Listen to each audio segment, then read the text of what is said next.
Assim como cai a chuva do céu e não torna para lá, mas rega a terra, dá a semente e o pão ao que come, assim é a palavra que sai de minha boca. Não volta para mim vazia, mas realiza aquilo para o que foi enviada. A partir de agora, você vai ouvir uma palavra que pode mudar completamente sua vida. O vazio, a solidão, a angústia, a falta de paz. Tudo de ruim que sucede em sua vida nesta mensagem, Deus irá mudar e trazer até você paz, alegria, saúde e salvação eterna em Cristo Jesus. As páginas sagradas da Bíblia se abrem agora diante de você e através do missionário Deovan Lima, ouça uma palavra da boca de Deus. Bem, hoje, conforme eu disse a vocês agora há pouco, há um tema nessa reflexão de hoje. E esse tema é fruto de uma ministração de Deus em meu coração. Já há 2 dias, desde ontem, que o Espírito Santo vem ministrando esta semente em meu coração. Afinal, é o que eu costumo dizer, é isto que eu sou. Apenas um semeador. Mas eu trago comigo sementes que são poderosas. Sementes que podem mudar a sua vida e a minha. Elas não me pertencem. Elas pertencem a Deus. Deus, Ele me entrega estas sementes e eu, a partir de então, tenho a responsabilidade, como semeador, de lançar essa semente nos mais variados lugares e usando todos os meios disponíveis onde eu possa ter acesso. Todos os meios de comunicação para lançar essa semente. Sabendo, é claro, como Jesus ensinou, de que esta semente que me é dada por Ele, ela vai alcançar vários tipos de terras, de terrenos diferentes. Alguns são cheios de espinhos, de abrolhos e de pedras, e isso sufoca essa semente, de maneira que ela não consegue crescer. E finalmente esta semente alcança a boa terra. Sabe, eu vou dizer uma coisa para você. Isso é bíblico e não se pode mudar. Por isso, quando eu prego, eu não o faço na inocência, na infantilidade de que eu vou estar agradando a todos. Não, pelo contrário. Muitas vezes, quando eu estou pregando, e dependendo do tema que eu estou abordando, eu sei e eu tenho a convicção de que eu estou arrumando mais inimigos. Mas muitas vidas serão salvas. Muitas vidas serão libertas. E é isto que importa. Portanto, você que está me ouvindo agora nessa rádio, ou você que está vendo a minha imagem em algum lugar, faça um favor a si próprio, a si mesmo, a si mesmo. Tire esses espinhos. Tire essa coisa preconcebida, preconceituosa do seu coração. Arranca essa coisa que está dentro de você e que sufoca a semente, por mais poderosa que ela seja. A mesma palavra que transforma a vida de alguns, para você não causa efeito algum, porque o teu coração é cheio de coisas que sufocam, que impedem o germinar desta semente. Faça um favor a si mesmo. Ouça com atenção. Abra o teu coração, raciocine comigo. Reflita junto comigo. Examine as Escrituras Sagradas e veja se as coisas que eu vou estar lançando em teu coração nessa tarde, elas realmente são sementes que vieram do céu ou são sementes do meu próprio coração. Há 2 dias, como eu disse a você, o Espírito de Deus vem me inquietando acerca de uma questão de grande importância e que é um verdadeiro tabu. As pessoas não gostam de falar sobre isso. Na verdade, a grande maioria nem sequer admite essa possibilidade. Porque o que nós vamos abordar no dia de hoje é uma pergunta. Esse é o tema de nossa reflexão hoje. E se Deus disser não? O que vamos fazer? Não estamos preparados para isso. Nós não somos ensinados dos púlpitos de 99% das igrejas acerca dessa possibilidade. Isso não faz parte do nosso dicionário, não estamos acostumados a ouvir essa coisa. Nós estamos acostumados a ouvir: pedi, dar-se-vos-á, buscai, achareis, batei, abre-se-vos-á, todo que pede, ele recebe, todo que busca, acha, todo que bate será aberto, tudo que pedis em nome do meu Pai, ele concederá. Tudo que ligardes da terra é ligado no céu, tudo que desligardes da terra também será desligado nos céus. Mas isso não é bíblico, missionário? É claro que é. Mas nós preferimos deixar de lado algo que também é bíblico, que é uma questão muito simples. Deus é soberano e Ele está sob o comando, e é Ele quem tem as rédeas nas suas mãos.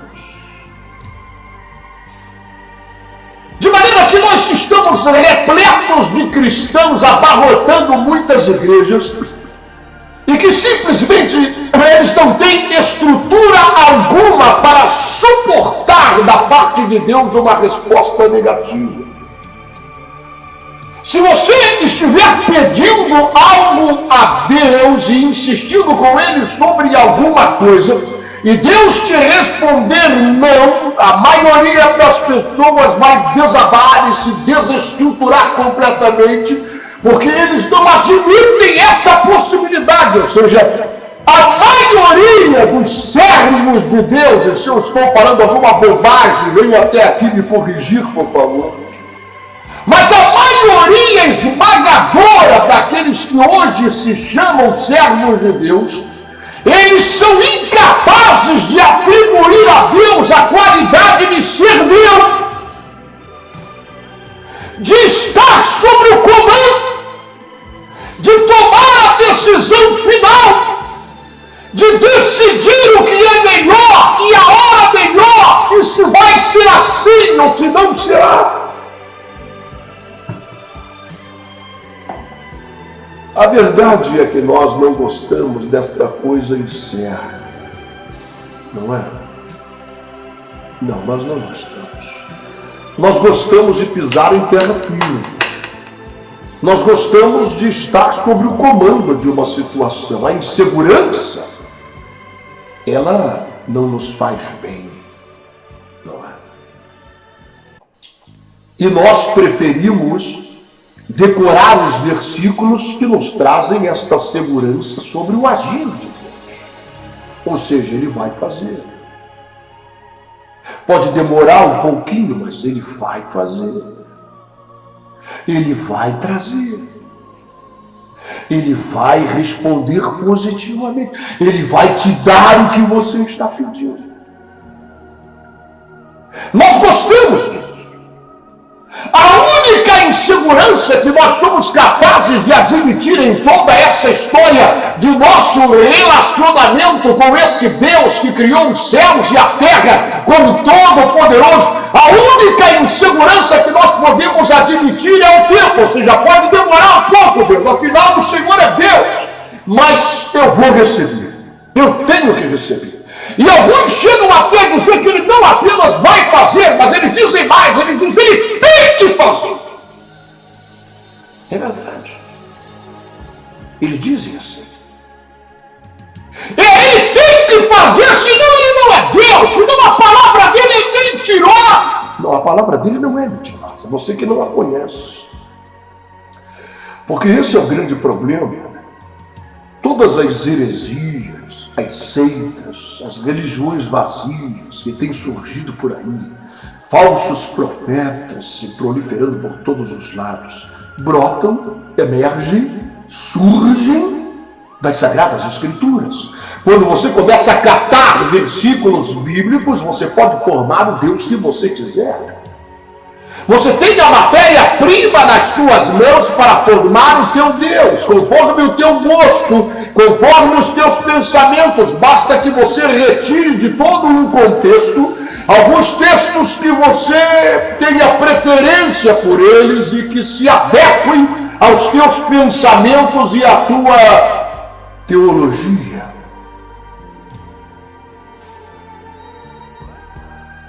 Mas e se Ele disser não?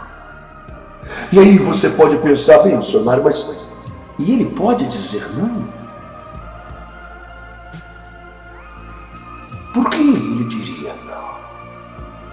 Sobre algo que nós estamos pedindo a Ele. E, missionário, qual seria a importância disso? Creio que a importância é tão grande que ela na verdade é o limiar da condenação e da salvação. Porque existem alguns pontos de vista doutrinários que a divergência entre esses pontos de vista não afeta a nossa salvação.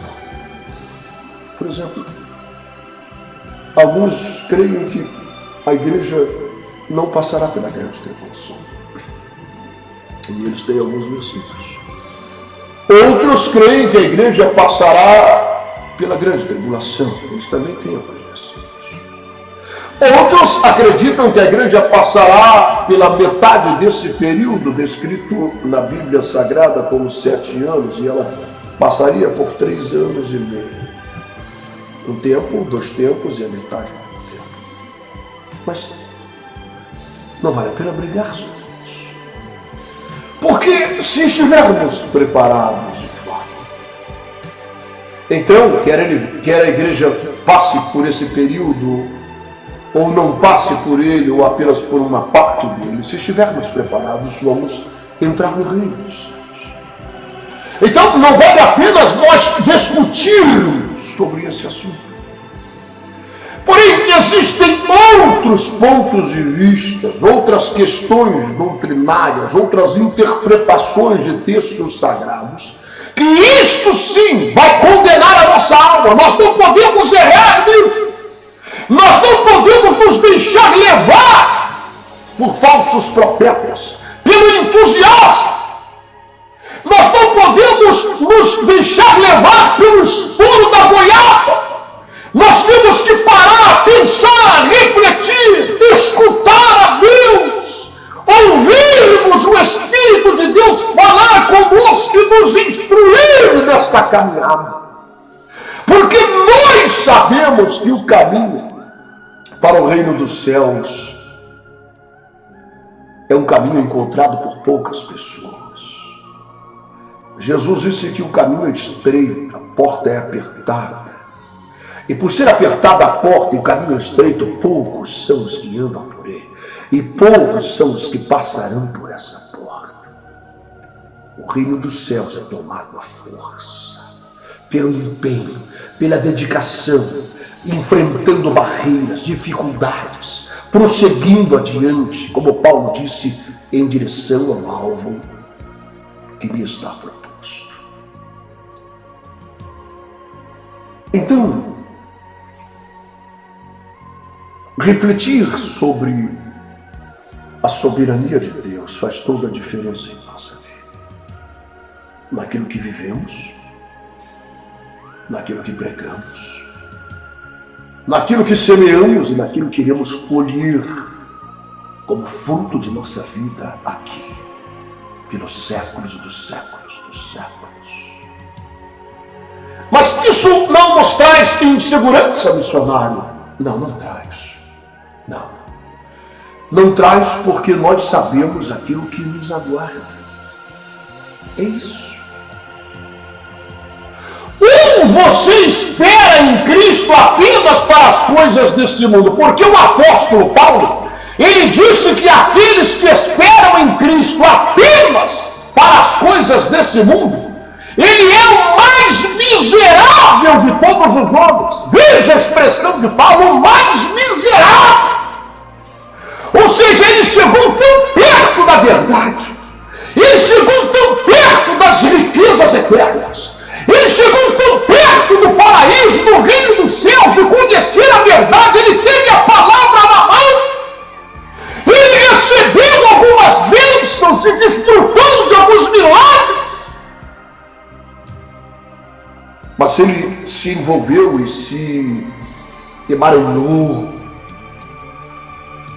nos desejos da sua carne, e o seu relacionamento com Deus nada mais passou do que uma tentativa de atrair o poder de Deus para as suas necessidades, projetos e planos para as coisas desta vida. Deus, eu quero isso. Deus, me dá aquilo. Agora eu vou fazer uma campanha porque eu quero aquilo outro. E agora, Deus, eu quero aquele negócio. Agora, Deus, abre essa porta. Aqueles que esperam em Cristo, mas Ele não pode nos abençoar desta vida, missionário. Mas é claro, é evidente que Ele não somente pode, mas Ele nos abençoa e Ele tem prazer nisso. E Jesus, Ele ensinou sobre isso aos seus discípulos quando ordenou a eles que olhassem e contemplassem a natureza, porque ela proclama a bondade e a glória de Deus. Ele disse: vejam os pássaros como Deus os alimenta, e os lírios do campo como Deus os veste. Se Deus faz assim pelos pássaros e pelos lírios do campo, como não fará por vocês que são seus filhos? Ele ama vocês, Ele se preocupa com vocês, Ele quer o melhor para vocês. Mas, se muitos de nós têm bloqueado o entendimento, a razão e o raciocínio, Deus não.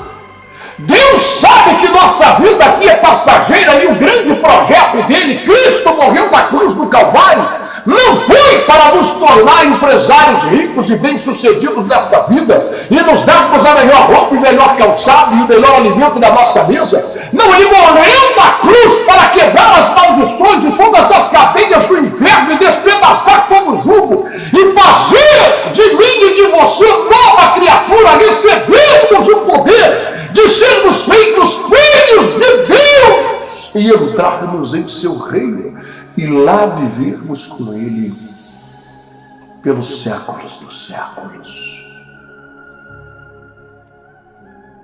Há alguns anos atrás, eu fui convidado para orar por uma jovem senhora, aqui mesmo em Brasília, lá no Lago Sul. E me contaram a história desta senhora, jovem ainda. Ela deveria ter, na época, eu acredito que talvez uns 35 anos. E gozava de uma vida boa, uma casa muito boa, nessa região nobre de Brasília, no Lago Sul.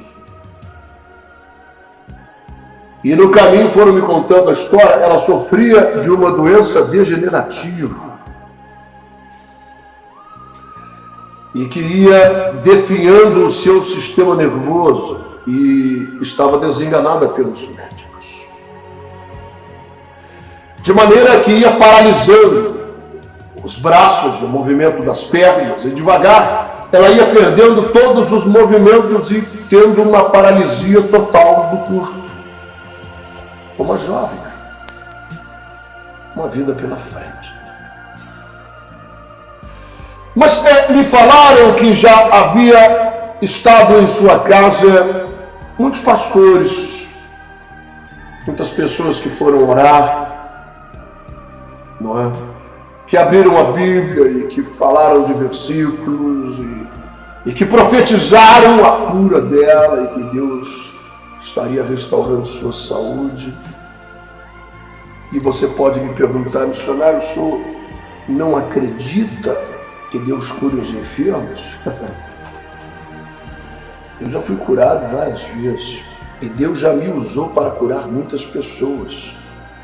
Uma vez eu fui no Rio de Janeiro orar por uma senhora que estava com câncer na sua faringe, não engolia mais nada, desenganada pelos médicos. E nós fomos lá e nós oramos por ela, colocamos a mão na garganta dela, conversamos com ela e oramos. E mandamos que ela bebesse água, ela bebeu, no dia seguinte ela já estava tomando sopa e ela foi totalmente curada, está viva, normal, dando seu testemunho lá no Rio de Janeiro. Eu creio que Deus cura. Ah, sim, eu não tenho dúvida disso. Eu creio mais que Ele cura, eu creio que Ele ressuscita mortos. Eu creio que para Ele não há nada que seja impossível, maravilhoso demais. Mas eu creio que Ele é Senhor. E eu creio também que todos nós vamos morrer um dia. Ninguém quer morrer, não é verdade? Todo mundo quer ir para o céu, não é? Até o diabo, se houvesse uma oportunidade, qualquer coisa que Deus pudesse fazer para mudar a sorte dele, ele também quer que vai querer ser lançado no lago de enxofre, não é?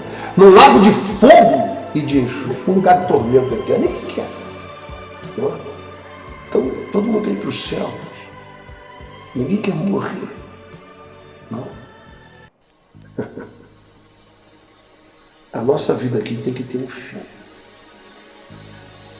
E quem determina isso é Deus. Não é? Às vezes Ele pode até prolongar os nossos anos de vida pela misericórdia dEle. Ele pode até atender, como Ele fez com o rei Ezequias, porque o rei estava morrendo de uma enfermidade grave e estava clamando a Deus, pedindo misericórdia, e Deus mandou o profeta dizer: olha, põe em ordem a tua casa, porque tu morrerás e não viverás. Ele chorou, suplicou, clamou a Deus, e Deus mandou o profeta voltar e disse: eu ouvi o teu clamor, vou te dar mais 15 anos.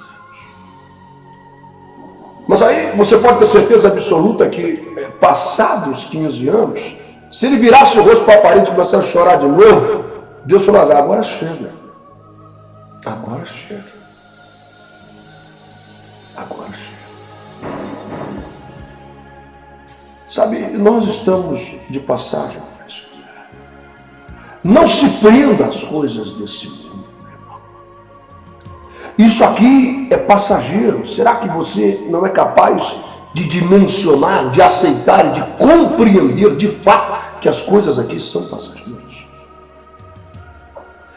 De maneira que aquela jovem senhora, aquela moça, estava perturbada na sua cabeça de tanta profecia de levanta e anda, de estar curado em nome de Jesus, e de versículos bíblicos falando sobre cura, e de saltículos e de arrupinhos do corpo, e de um monte de coisa, e ela continuava com a sua enfermidade cada vez mais grave, cada vez mais torta, cada vez mais deficiente, cada vez mais deprimida. E eu fui até lá, e eu abri a Bíblia, e conversei um pouco com ela, e eu me senti impulsionado pelo Espírito de Deus a fazer a ela uma pergunta. Você está pronta para se encontrar com Deus? Interessante, isso chocou as pessoas ao meu redor. As pessoas têm medo de falar sobre a morte, mas a única coisa certa que existe em nossa vida é a morte. Não existe nada mais certo na vida de uma criança que acaba de nascer no hospital ou no meio do mato ou dentro de casa, onde quer que ela nasça. Não há nada mais certo na vida dela de que ela vai morrer. Não sabemos o que ela vai ser, o que vai acontecer com ela, mas que ela vai morrer, isso é uma coisa certa. Será que não aprendemos isso, não aceitamos essa ideia? Será que atribuirmos a Deus a soberania é demonstração de falta de fé e de incredulidade?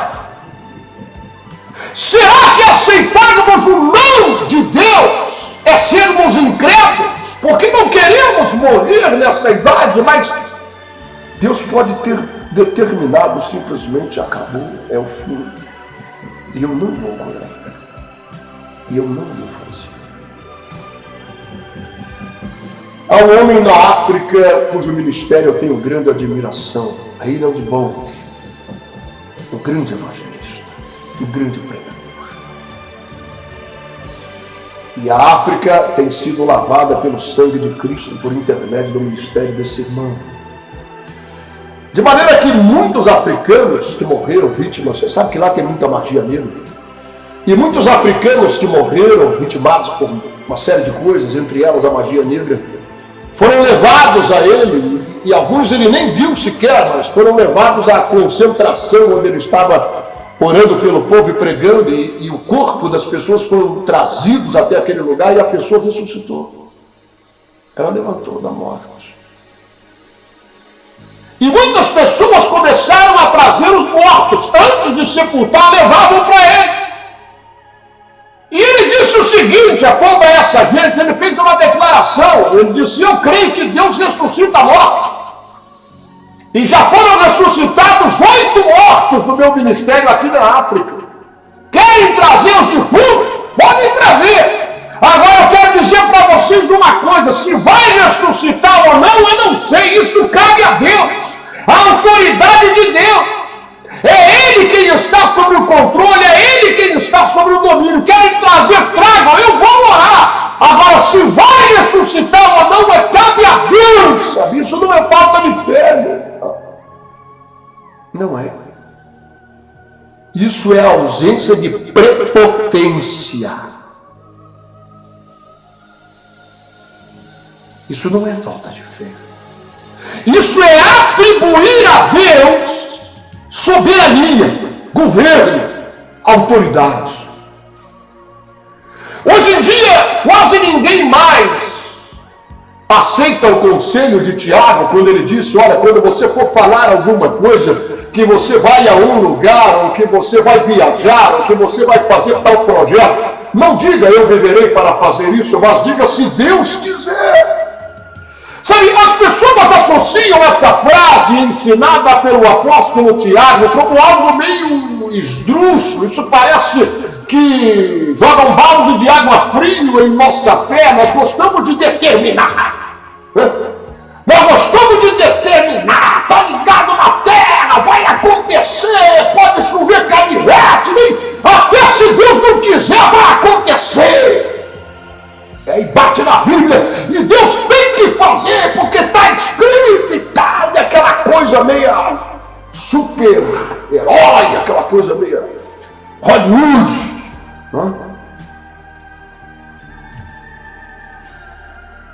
Mas Deus pode dizer não. Não é verdade? E eu perguntei àquela jovem senhora, você está pronta para se encontrar com Deus? Eu vim aqui para orar para que você seja curada. Eu já vi muita gente curada. Mas pode ser que você não seja curado. Muitos já oraram por você. Você já parou para pensar que talvez dentro de um mês você esteja diante do Deus Todo-Poderoso? E ela começou a refletir sobre isso e sobre essa realidade. Algum tempo depois ela estava sendo sepultada. Sabe, o apóstolo Paulo foi um grande homem de Deus, autor de frases célebres. Já não vivo mais eu, mas Cristo vive em mim. A vida que agora levo é unicamente pela fé. Estou lá, estou crucificado com Ele. Uma vida de renúncia inteiramente consagrada. Ele abandonou tudo. Ele disse: eu considero tudo aquilo que para mim era lucro, eu considero como lixo, para que eu possa ganhar a Cristo. Um homem dedicado inteiramente à obra de Deus, viajando por todos os lados para anunciar esse evangelho. Ungido por Deus, de maneira que mortos eram ressuscitados, enfermos curados, paraplégicos andando, e sinais e prodígios acontecendo onde quer que Paulo fosse, e milhares de pessoas se convertendo.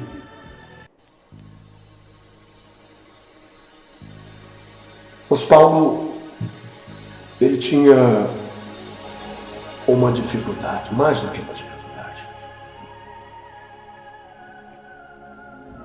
Ele tinha um problema sobre o qual ele clamou a Deus. Assim como nós, pois isso é normal. É o que devemos fazer.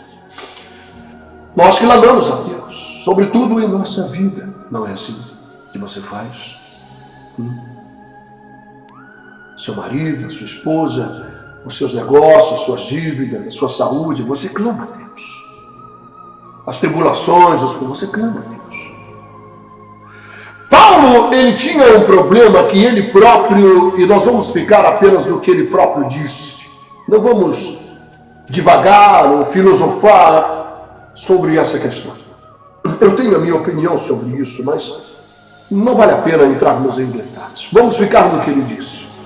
Ele disse que ele tinha um problema e ele chamou de um mensageiro de Satanás a lhe esbofetear. Meu irmão, veja isso. Veja isso. Veja, ele disse: essa situação é como um demônio, é como um espinho cravado na minha carne. Isso me causa dor, isso me causa sofrimento, isso me faz chorar e é um esbofetear. Todos os dias eu estou apanhando, todos os dias eu estou levando na cara e eu estou sofrendo com isso. E Paulo então orou a Deus. E com certeza ele não deve ter se empenhado muito nessa primeira oração, afinal era algo tão evidente, não é? Era algo tão certo que ele iria receber, meu irmão. Afinal de contas, nós estamos falando de um sujeito consagrado a Deus. A vida dele entregue no altar de verdade. Um homem dedicado ao Senhor. E um mensageiro de Satanás que lhe esbofeteava e que ele comparou como um espinho cravado na sua carne e que ele clama a Deus, ele deve ter orado com simplicidade, da certeza absoluta que até antes de acabar a oração a resposta já estava na mão dele. Só que ele acabou de orar e não aconteceu nada, a situação permaneceu da mesma maneira. Ele falou: ué, que isso? Será que eu não me fiz entender? Será que Deus não compreendeu direito? Porque não é possível. Não. Eu tenho orado por enfermos, tenho sido curado, mortos ressuscitados, endemoniados libertos, gente salva para todo lado, minha vida totalmente consagrada a Deus. É inadmissível, é inaceitável que essa situação permaneça. Esse capeta, esse demônio, esta situação na minha vida, esse espinho na carne, agora é para valer. Agora eu vou orar meia hora, eu vou clamar a Deus, eu vou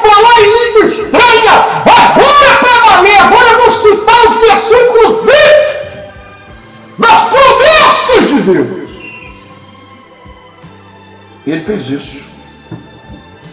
E orou agora mais fervorosamente. E acabou a oração. E aí ele pensou, agora sim, agora é para valer. Agora eu tenho certeza da minha bênção. Pedido a se-vos-á, buscar e achareis. Eu bati e a porta vai se abrir, porque Deus ele não vai mentir para vocês. Hein? Nem filho do homem para voltar atrás uma promessa que ele fez. Ele fala, não está falado. Com certeza eu já estou livre. Mas para surpresa de Paulo, o espinho na carne estava lá, cravado. Ali esbofetear todos os dias. E aí Paulo disse, não. O erro não pode estar em Deus, tem que estar em mim. Eu não estou orando direito, algo está acontecendo. Algo está acontecendo, eu citei os versículos da Bíblia, as promessas de Jesus, tudo o que ele falou, isso não é admissível. Porque eu estou falando de um demônio, de uma situação horrível que tem me feito sofrer. E Deus não quer isso para a minha vida. Eu tenho convicção disso. Porque Jesus ele disse que morreu na cruz para me dar vida e vida em abundância. E aí Paulo toma a decisão de ser agora. Agora eu vou orar até Deus falar comigo. Agora eu vou clamar até o céu se rasgar e Deus aparecer. Eu quero ouvir a voz dele. Agora eu vou clamar porque a minha vida é consagrada e se que o Senhor não possa admitir uma coisa dessa. Que esta situação perdure na minha vida. Veja, Paulo, embora fosse um homem de Deus, conhecedor das Escrituras, nós estamos sempre aprendendo a cada dia, não é? A cada dia nós vamos subindo degraus. Conheceis e prossigais a conhecer o Senhor. Feliz o homem que abre o seu entendimento e o seu coração para aprender a ver. Jesus disse, tomai sobre vós o meu jugo e aprendei. Paulo não admitia não como resposta. Não tinha lógica, não tinha sentido, não se encaixava com a fé, não se encaixava com os versículos da Bíblia Sagrada, não se encaixava com aquilo que ele aprendeu dos apóstolos sobre o que Jesus ensinou e sobre aquilo que Jesus falou pessoalmente a ele. Nada daquilo se encaixava e ele estava ficando perturbado com aquela situação. E ele disse, agora eu vou clamar até que Deus rasgue o céu e apareça e fale comigo. Então Jesus vem e me diga alguma coisa. E ele ficou clamando, chorando, e Deus falou, Paulo, chega, para! A minha resposta é não. Não, Senhor. Não vou tirar. A minha graça te basta. Porque o meu poder, ele se aperfeiçoa na tua fraqueza. Então Paulo enxuga as lágrimas. Levanta-se e ele declara, agora eu compreendo. Eu não entendi, eu não podia admitir o não como resposta, mas agora eu compreendo que me foi dada esta situação e permitida pelo próprio Deus para o meu bem, para que eu não me ensoberbecesse com a grandeza de todas as revelações que eu tenho de Deus. Porque isso poderia me causar um dano eterno, ele está cuidando de mim. E agora eu compreendo que quando eu estou fraco, que toda esta situação que me enfraquece, que quando eu estou fraco, aí é que eu sou forte. E Paulo então ele aprendeu a receber um não como resposta. E compreender quando Deus diz não, é para o nosso bem.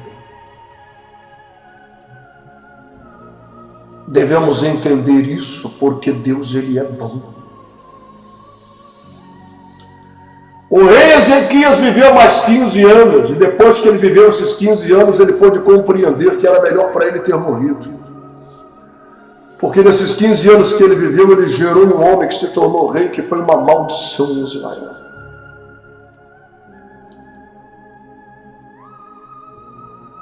Sabe, eu vou lhe dizer uma coisa. É difícil isso, eu sei. Eu sei que não é fácil. Mas definitivamente nós precisamos entender isso. Deus não está sob o nosso controle, sob o nosso domínio. Ele não está. Ele não está. Nós devemos orar e fazer isso com toda a nossa fé, sem jamais nos esquecermos que a resposta virá, mas que essa resposta pode ser não. E se ela for não, é porque isso será melhor. Paulo compreendeu isso, ele não ficou relutando, ele não se revoltou contra Deus, ele não disse: que negócio é esse, eu vou voltar para Israel, vou voltar para Isaías, que história é essa, eu estou me dedicando à causa do Evangelho, eu dediquei a minha vida, larguei tudo para trás, e agora eu vou viver essa tribulação horrível, esse demônio esmopeteando, esse espinho na minha cara, esse sofrimento horrível. Eu vou voltar, vou conversar com Caifás, e eu vou voltar, vou assumir meu posto lá, quero tudo de volta, eu vou sair disso. Ele não se revoltou contra Deus, mas ele teve um entendimento, meu irmão, minha irmã, preste atenção, sobre aquilo que é eterno, sobre aquilo que dura pelos séculos dos séculos dos séculos. Foi isso que Paulo disse certa vez, quando lhe foi revelado pelo próprio Deus que o fim da sua vida estava próximo. Ele disse: eu combati o bom combate, eu cumpri a carreira e guardei a fé, e agora eu sei que a coroa da justiça me está guardada pelo Senhor.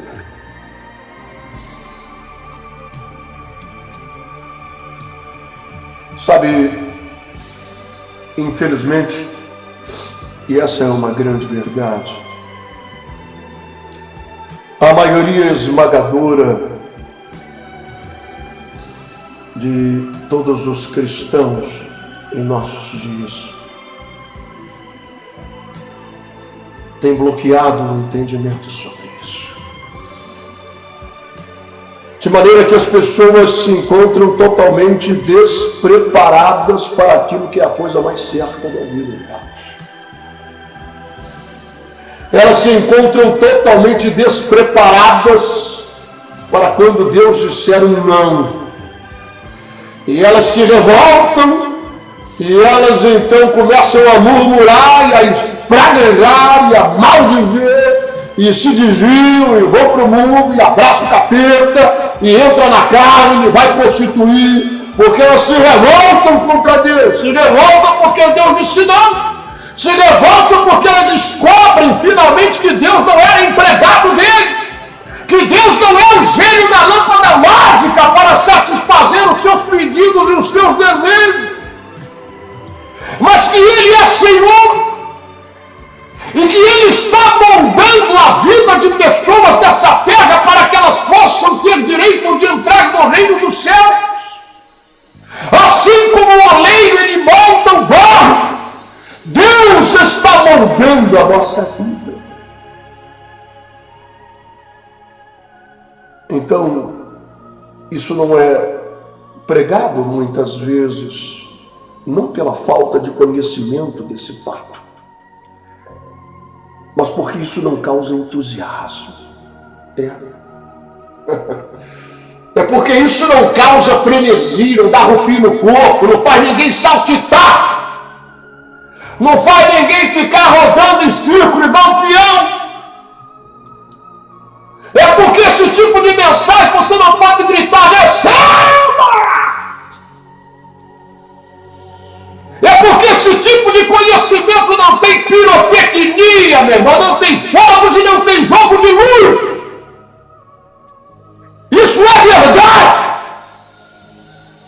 E isso é para salvar a tua alma, para abrir o teu entendimento, a tua consciência, para te fazer compreender que nós somos servos e que Ele é Senhor e que Ele toma as decisões. Quantas vezes eu já vi pessoas morrendo no leito de um hospital e essas pessoas, quase sem poder falar direito, dizerem assim: eu preciso de um milagre. E aquilo te faz chorar, e aquilo arde no teu coração, e aquilo faz com que você se coloque na posição daquela pessoa, na situação daquela pessoa. E eu vi muitas que foram curadas e restauradas, mas vi muitas que morreram e foram sepultadas. Feliz é aquele que verdadeiramente se coloca na posição de filho e de servo. Feliz é aquele cuja esperança em Cristo não está apenas nas coisas desta vida. Feliz é aquele e aquela que não apenas fala do reino dos céus, mas crê que esse reino é real e que é lá, não aqui, o nosso lugar.